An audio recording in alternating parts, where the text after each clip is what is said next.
الحمد لله وكفى وسلام على حبيبه المصطفى أما بعد فأعوذ بالله من الشيطان الرجيم بسم الله الرحمن الرحيم إن الله وملائكته يصلون على النبي يا أيها الذين آمنوا صلوا عليه وسلموا تسليما اللهم صل على سيدنا محمد معدن الجود والكرم وآلہ واصحابہ الکرام وابنہ الکریم وبارک وسلم صلاة دائمة سرمدا ابدا قال اللہ تعالی فی کلامہ البلیغ اعوذ باللہ من الشیطان الرجیم الا ان اولیاء اللہ لا خوف علیہم ولا هم يحزنون الذین آمنوا وکانوا یتقون لهم البشرى فی الحیاة الدنیا وفی الآخرہ صدق اللہ مولانا العظیم۔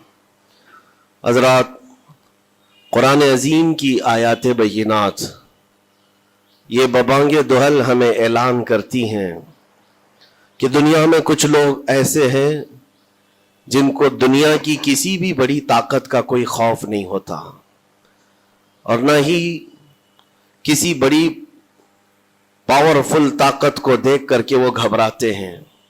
کبھی ایسا نہیں ہوتا۔ قرآن ان کے متعلق اعلان کر رہا ہے، اور یہ ہوتے کون ہیں جو بالکل بے خوف ہو کر زندگی گزارتے ہیں؟ وہ اللہ کے اولیاء کی جماعت ہے۔ الا ان اولیاء اللہ لا خوف علیہم، جو اللہ کے ولی ہیں۔ ولی کون ہوتا ہے؟ ولی کے کئی معنی ہیں، دوست کے بھی ہیں، مددگار کے بھی ہیں، غلام کے بھی ہیں، مولا کے بھی ہیں، آقا کے بھی ہیں۔ یہاں پر جو اللہ کے اولیاء کا معنی لیا جاتا ہے وہ اللہ کے دوست، اللہ کے محبوب۔ وجہ یہ ہے کہ جو پیدا ہوتے ہی دنیا میں اللہ اکبر کی آواز سن کر کے آیا ہو، جس کا مطلب ہی ہوتا ہے اللہ سب سے بڑا ہے۔ جب بھی ہمارے گھر بچہ پیدا ہوتا ہے، کسی بھی مسلمان گھر میں، اس کے کانوں میں سب سے پہلی جو آواز ہم دیتے ہیں وہ اذان کی، اللہ اکبر اللہ اکبر، اللہ سب سے بڑا ہے، اللہ سب سے بڑا ہے۔ اور مسلمان کی زندگی جب ختم ہونے کو آتی ہے، ہماری روح نکل جائے اور ہمیں کفن دے کر جنازہ لا کر امام کے سامنے رکھا جاتا ہے، امام پھر ہمارے جنازے پر سب سے پہلی تکبیر جو باندھتا ہے اللہ اکبر کہہ کر، اللہ سب سے بڑا ہے۔ مسلمان کی یہ زندگی اس بات کے بیچ میں ہے کہ آیا تھا دنیا میں اللہ اکبر کہتے ہوئے، اور جا بھی رہا ہے دنیا سے تو اللہ اکبر کہتے ہوئے۔ جو اللہ کو سب سے بڑا مانتا ہو تو پھر دنیا کی کون سی ایسی طاقت ہے جو اسے خوف زدہ کر سکے؟ اسے کون سی طاقت ہے جو ڈرا سکے؟ لیکن بہت سارے ایسے ہیں کہ غفلت میں آ کر کے وہ کسی اور کو بڑا سمجھ لیتے ہیں، کبھی حالات کو بڑا سمجھتے ہیں، کبھی تخت و تاج کو بڑا سمجھ لیتے ہیں، کبھی طاقت و قوت کو، فوج کو، نظام کو، ان کا رعب اپنے سینے پر ڈال کر کے جینے لگ جاتے ہیں، جبکہ اللہ تعالیٰ فرماتا فلا تخشوہم واخشونی، ان سے مت ڈرو، مجھ سے ڈرو۔ اللہ کا خوف جس کے دل میں آ گیا، اللہ اس کو ہر خوف سے آزاد کرتا ہے، ہر خوف سے آزاد کرتا ہے۔ ہم ہندوستان کے جملہ مسلمان جتنے بھی ہیں، ایک مرد قلندر، مرد درویش، سیدی سرکار معین الدین حسن چشتی غریب نواز کے اس ہند میں رہتے ہیں۔ ظاہر سی بات ہے کہ ان کی سیرت ہم سب کے لیے ایک بہت بڑا مشعل راہ ہے، بہت بڑا نمونہ عمل ہے۔ آپ کو پتا ہے غریب نواز کو ہند الولی کہا جاتا ہے۔ وجہ یہ ہے کہ ولی کا ہندوستان ہے، یہ نہیں ہے کہ ہندوستان کا ولی، بلکہ یہ پورا ہند ہی ولی کا ہے۔